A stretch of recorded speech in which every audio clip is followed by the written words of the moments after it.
ब्राह्मण का यज्ञोपवीत यदि ब्रह्म तेज की कामना है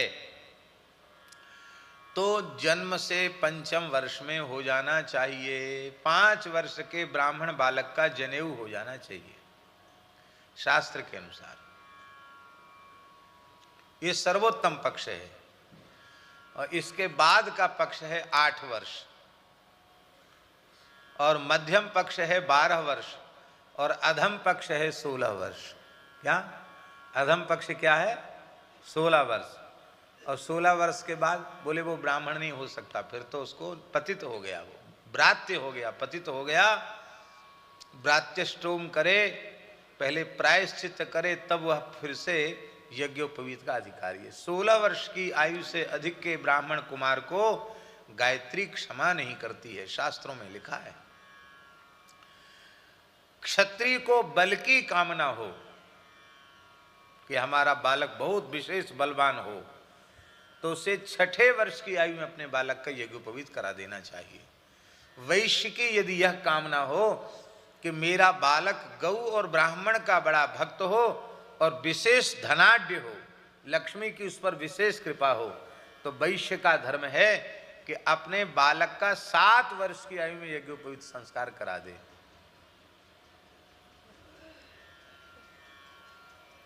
यहां तक शास्त्रों में वर्णन है। अब तो भैया जनेऊ नाए पहन रहे लोग, ब्राह्मणी जनेऊ नाए पहन रहे, तो दूसरे बेचारे क्षत्रिय और वैश्य कहां से पहनेंगे? यज्ञोपवीत नहीं पहन रहे।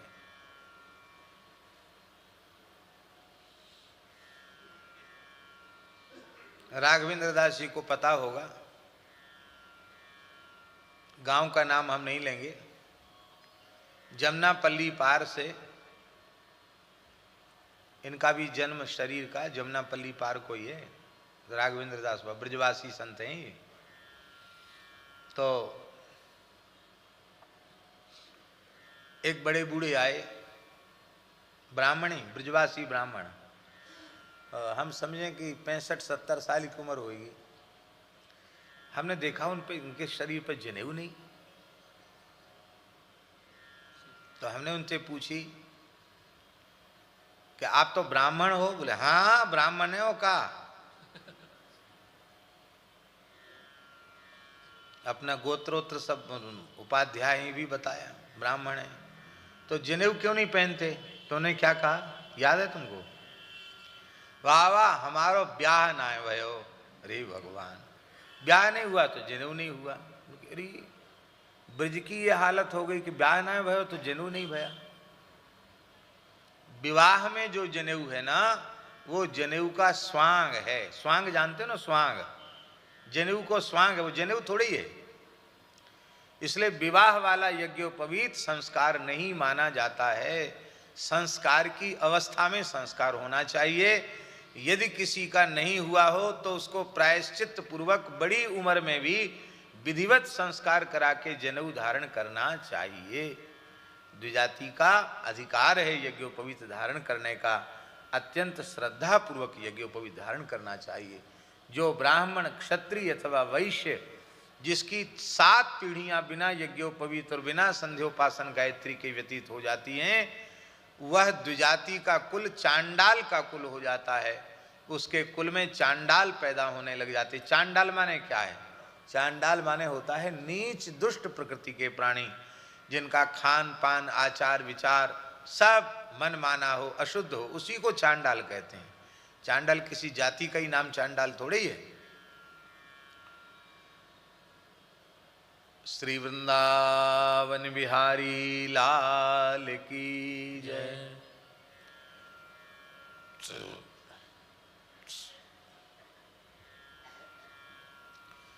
तो उसको चांडाल कहते हैं।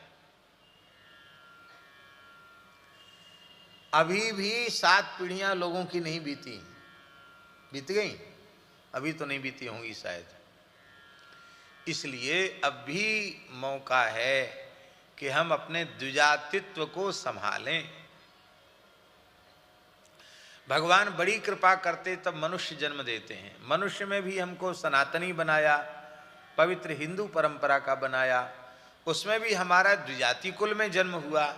तो इस भगवान की कृपा करुणा को हमें ठुकराना नहीं चाहिए, इसका आदर करना चाहिए, इसका सत्कार करना चाहिए। अत्यंत श्रद्धा पूर्वक यज्ञोपवीत शिखा सूत्र धारण करना चाहिए और मंत्र जप आदि निष्ठा पूर्वक करना चाहिए। ये नहीं कि खाली बाजार से ले आए, जनेऊ पहन लिया श्रृंगार जैसा, वो नहीं।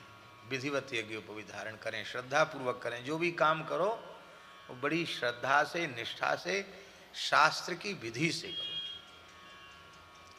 बाजार का खरीदा हुआ जनेऊ वो जनेऊ नहीं है, वो तो धागा है, कथरिया धागा, उसको ऐंठ आंठ के बना देते हैं, कटे हुए छोड़ होते हैं, वो जनेऊ होता है। यज्ञोपवीत अपने हाथ से निर्मित होना चाहिए। अपने हाथ से बनाने वाले पूज्य ब्राह्मण देवता भी मिल जाते हैं, और ब्राह्मणों को कम से कम आजकल कहते हैं आत्मनिर्भर स्वरोजगार। तो कछु न सीखे तो भैया जनेऊ बनावे तो सीख लें। आप कहोगे कौन सिखावेगो जनेऊ बनाएगो? हमारी योगेंद्राचार्य जी सिखा देंगे। गांव के कोई बालक सीखो चाहे जनेऊ बनाओ तो जनेऊ बनाओ। एक काशी में ब्राह्मण है मास्टर जी, बड़े पवित्र ब्राह्मण है। विश्वनाथ जी को रोज उनके हाथ का बनाया हुआ जनेऊ चढ़ता है। मंगला में सबसे पहले सेवा होगी तो उनका यज्ञोपवीत धारण, रोज नया जनेऊ बनाते विश्वनाथ जी के लिए। आज बना के दे दिया, कल धारण हो गया, इस तरह से देते हैं वो। साधारण ब्राह्मण देवता हैं, पर उनका सारा गृहस्थ आश्रम का निर्वाह जनेऊ से ही हो जाता है। हम तो हिसाब किताब भूल जाते हैं।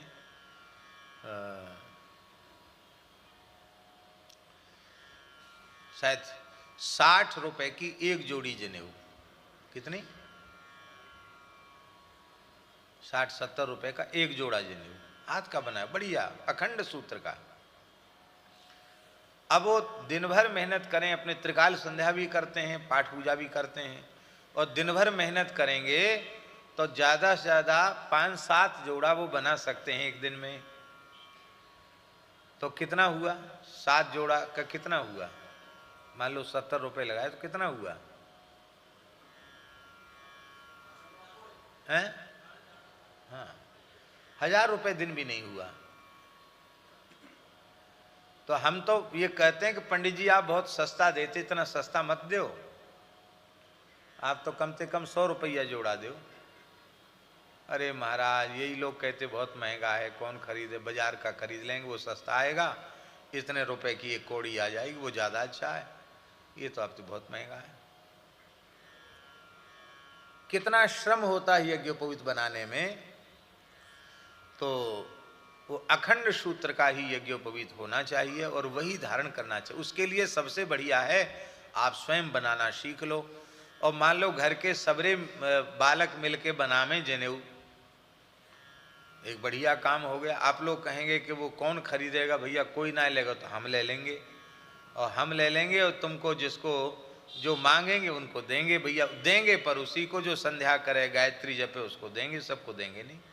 वो कोई बाजार की चीज़ थोड़ी है कि ऐसी लुटा दो। ठीक से यज्ञोपवीत के नियम का पालन करेगा उसको दिया जाएगा, और नहीं पालन करेगा उसको नहीं दिया जाएगा।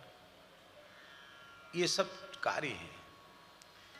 तो हम प्रसंगवश ये बात कह रहे थे, 5 वर्ष का बालक कितना बड़ा होता है? 5 वर्ष में भगवान का जनेऊ हुआ वामन भगवान को, तो 5 वर्ष को बालक कितना बड़ा हुए? आकार में कितना बड़ा होता है? नेक सोई तो हुए, तो बस इसलिए वो वामन है। बौना जैसे कुरूप होता है ऐसे भगवान कोई कुरूप थोड़े ही है, वो तो कोटि कोटि कंदर्प दर्प दलन करने वाला भगवान का स्वरूप है। करोड़ों कामदेव लज्जित हो जाएं।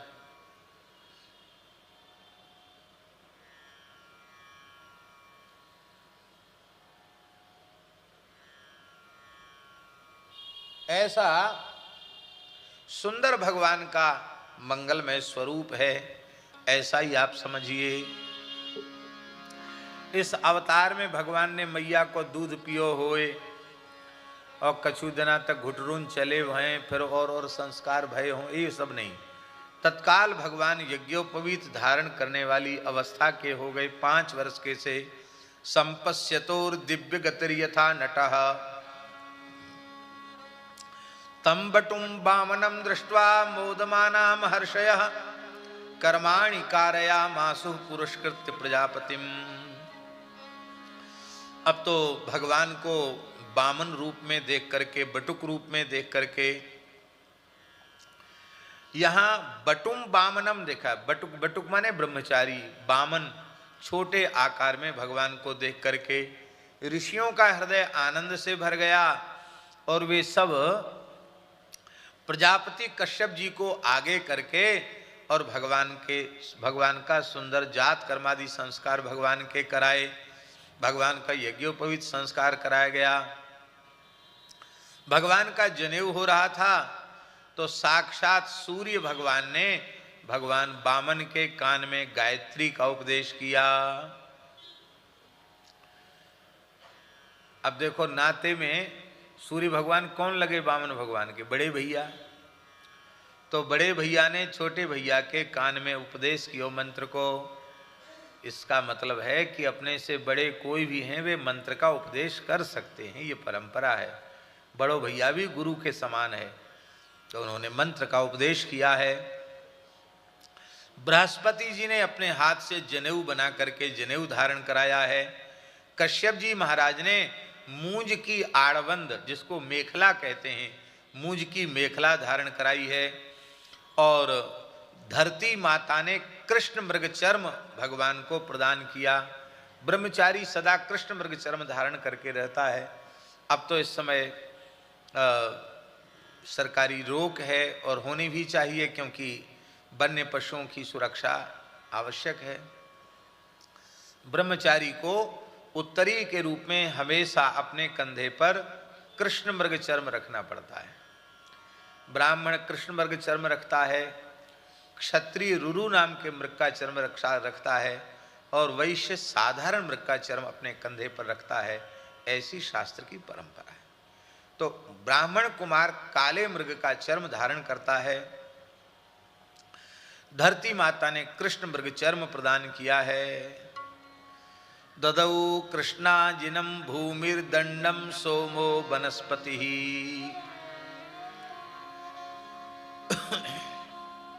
चंद्रमा ने पलाश का दंड भगवान को दिया है। ब्रह्मचारी पलाश का दंड धारण करता है। चंद्रमा वनस्पतियों के राजा हैं, उन्होंने दंड दिया है। और लंगोटी को वस्त्र कौन ने दिया? अदिति माता ने भगवान वामन को लंगोटी धारण कराई। और आकाश के अभिमानी देवताओं ने उनको क्षत्र दिया। श्री ब्रह्मा जी महाराज ने ब्रह्मपात्र दिया, जिसको कमंडल कहते हैं। कमंडल जानते हैं? ब्रह्मपात्र जानते हैं? ब्रह्मा जी ने सबसे पहले सनकादिकों की सृष्टि की, और सनकादिक निवृत्ति परंपरा के मूल आचार्य हैं सनकादिक भगवान। उनको और तो कुछ चाहिए नहीं, पर साधु हैं तो उनको शुद्धि के लिए जलपात्र तो चाहिए। उस समय में कोई बर्तन बने ही नहीं थे, तो ब्रह्मा जी ने अपने संकल्प से बीज बनाए, और जैसे ही सृष्टि की तो उससे कमंडल प्रकट हो गए। तूमा के कमंडल प्रकट हो गए। उसी को ब्रह्म पात्र कहते हैं। ब्रह्मा जी ने वह पात्र विरक्तों के लिए बनाया, इसलिए उसे ब्रह्म पात्र कहते हैं। गृहस्थ व्यक्ति उसका उपयोग नहीं कर सकता, उसके लिए निषिद्ध है। विरक्तों के लिए वह ब्रह्म पात्र विहित है। और वो चलता कम है, माने उसकी आयु कम होती है। अब तो लोग कमंडल ब्रह्म पात्र वाले साधु ही नहीं दिखते, कम दिखते हैं, क्योंकि वो बिस्लरी की बोतल चल गई ना। तो वैसे तो बाहर तो जाना मना ही है शौच के लिए, और फिर जाना भी हो तो बोतल लेके लोग चले जाते हैं। शौचालय में कमंडल की जरूरत नहीं है। पर कमंडल साधु की पहचान है, इसलिए विरक्तों को, संतों को कमंडल अवश्य रखना चाहिए। विरक्तों को, साधु सन्यासियों को कमंडल अवश्य रहना चाहिए, जल पात्र उनके साथ हमेशा रहना ही चाहिए। हमारे पूज्य पहाड़ी बाबा महाराज कहते, थोड़े समय के लिए भी कहीं जाना हो, ए बच्चा कमंडल उठा ले हमारा। महाराज जी आप तो अमुक जगह सभा में ही जा रहे हैं, कमंडल जानता नहीं है। पात्र के बिना साधु कुपात्र होता है, हम कुपात्र थोड़े ही, हम सुपात्र हैं। पात्र होगा कमंडल होगा तो हम सुपात्र होंगे, कमंडल नहीं होगा तो हम कुपात्र हो जाएंगे। तो कमंडलू की बड़ी महिमा है। कमंडल गतम तोयम जलम दहतु पापानी, कमंडल का मंत्र है, जलम दहतु पापानी कमंडल गतो त्वथ गंगा तोय समम नित्यम जल पात्रम च शुध्यतु। इस मंत्र से कमंडल को मार्जन किया जाता है। कमंडल में स्थित जल गंगा जल के तुल्य हो, साधारण जल भी इसमें छोड़ देने पर गंगा जल के तुल्य हो जाता है। और गंगा जल हो तब तो कहना ही क्या है। तो एक अलाव पात्र भी इसको कहते हैं, तुम्बी पात्र भी कहते हैं, ब्रह्म पात्र भी इसको कहते हैं, ब्रह्मा जी ने प्रकट किया। यति पात्र भी इसको कहते हैं। और एक और नारियल होता है, वो पेड़ में होता है, ये नारियल नहीं, दूसरे तरीका का नारियल होता है, उसको लोग दरियाई नारियल कहते हैं। वो अब तो इस समय वो नारियल ही विलुप्त प्रजाति में आ गए। रमन रेती वाले महाराज जी के साथ हमने नारियल का वृक्ष देखा था, हमने श्रीलंका में, बड़ा विलक्षण वृक्ष महाराज। एक फल को तैयार होने में 50 वर्ष का समय लगता है। कितना समय? 50 वर्ष का। उसके बाद वो फिर कमंडल उसका बनता है। उसको भी यति पात्र कहते हैं, उसको भी श्री पात्र कहा जाता है। क्या? श्री पात्र। लक्ष्मी जी के द्वारा प्रकट किया हुआ पात्र है, वो भी विरक्तों के लिए, यतियों के लिए प्रकट किया श्री पात्र। उसकी भी बड़ी महिमा है। उसमें भी संपूर्ण तीर्थों का निवास कहा गया है। अब तो हमने सुनी है कि वो तो मिलना मुश्किल हो गए, अब फाइबर के उसी तरीके के बनने लग गए, लकड़ी के या फाइबर के। पर उसमें पुण्य जनकता नहीं है। पुण्य जनकता है वो जो प्राकृत रूप से जो पेड़ पर लगता है फल, और उसी में उसकी महिमा है। तो वो लंबे समय तक चल जाता है। नारियल वाला वो पक्का होता, कठोर होता है। और ये तुम्बी वाला तो फिर कुछ दिन में इसको फिर बदलना पड़ता है। इसके भी संस्कार होते हैं महाराज, कमंडल के भी संस्कार होते हैं। ऐसे नहीं कि ले आए तुमा और फोड़ फाड़ के कमंडल बना लिया। इसके भी संस्कार होते हैं। महात्मा लोग जानते हैं कैसे उसको नेत्र खोले जाते हैं। हमारे त्यागी जी है ना जटावरी, बहुत बढ़िया कमंडल, उनको सब पुराने संत हैं, सब जानते हैं कैसे कमंडल को भद्र किया जाता है, उसका मुंडन कैसे किया जाता है, फिर उसके नेत्र कैसे खोले जाते हैं, और फिर उसको उपयोग के योग्य कैसे बनाया जाता है। पहले उसको गोबर गोमूत्र भर के उसके भीतर रखा जाता है, खाली करो फिर भरो, फिर खाली करो फिर भरो। इसके बाद फिर उसमें विभूति भर के रखी जाती है, गीली विभूति, पानी से मिश्रित विभूति। फिर इसको बाद शुद्ध होने के बाद एकदम बढ़िया उत्तम, नहीं तो उसका पानी कड़ुआ होता है, तब वो कड़ुआपन उसका चला जाता है, फिर मीठा जल हो जाता है। और फिर जब बढ़िया हो गया, शुद्ध हो गया, तब उसको फिर दूध भरा जाता है। उसमें गैया का कच्चा दूध, धारोष्ण दूध, दूध से कमंडल भरते हैं या घी से कमंडल भरते हैं। बहुत से महात्मा घी से भर देते हैं। घी से भर के उसको धूना में लटका देंगे, तो धुआं लगते लगते और घी पीते पीते एकदम ऐसा महाराज जैसा है जाए, बड़ा दिव्य हो जाता है पात्र। कमंडल देख के भी मन मोह हो जाए, ऐसा कमंडल हो जाता महाराज। महात्माओं की युक्तियां हैं। श्री वृंदावन बिहारी, विराजो विराजो, आप तो विराज रहो, आपके बगल में ही बैठ जाएंगे, महाराज जी के बगल में बैठ जाओ, यहाँ यहाँ यहाँ बैठ जाओ, विराज जाओ। नहीं नहीं, आप नीचे मत बैठो, बाबा आप भी ऊपर बैठ जाओ कुर्सी पे। हाँ,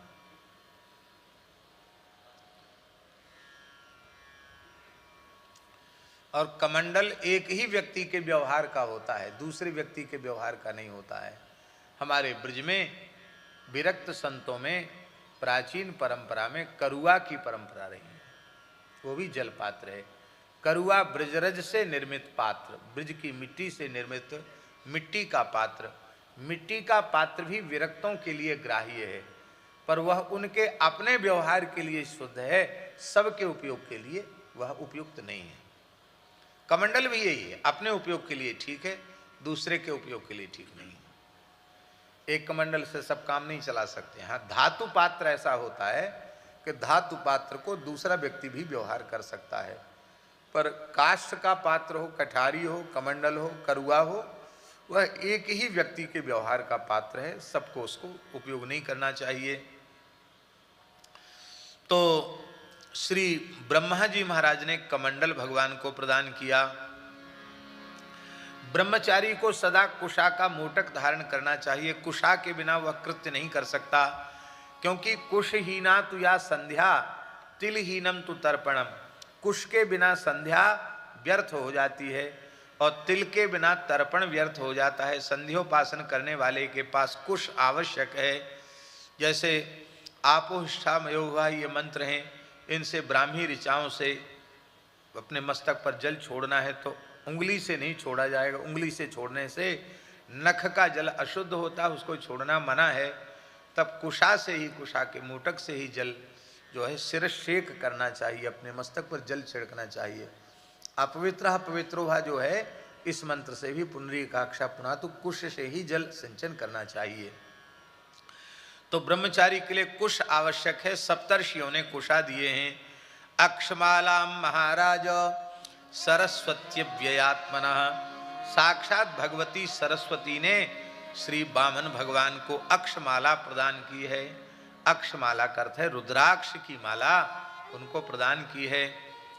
यहाँ बहुत से महानुभाव कहते हैं कि यहाँ अक्ष में केवल अक्ष शब्द है, और अक्ष दो प्रकार के हैं, एक रुद्राक्ष और दूसरा कमलाक्ष, कमलगट्टा।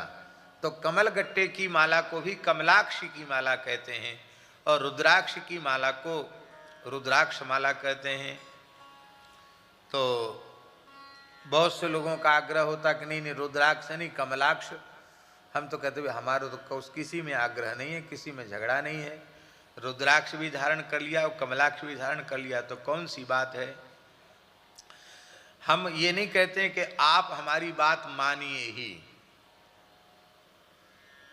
पर रुद्राक्ष और तुलसी में परस्पर कोई विरोध नहीं है। बहुत से लोग कहते हैं हम तो रुद्राक्ष पहनते, हम तुलसी धारण कैसे करें। कहते हैं ना, रुद्राक्ष पहनते हम तुलसी नहीं पहन सकते। और बहुत से लोग कहते हैं हम तो तुलसी पहनते, रुद्राक्ष माला पहनेंगे तो हमारा तो धर्म ही बिगड़ जाएगा। पूज्यपाद धर्म सम्राट स्वामी करपात्री जी जो परम गोभक्त थे, वे रुद्राक्ष माला भी और तुलसी माला भी दोनों ही निरंतर धारण करते थे। तुलसी माला भी पहनते थे, रुद्राक्ष माला भी पहनते थे।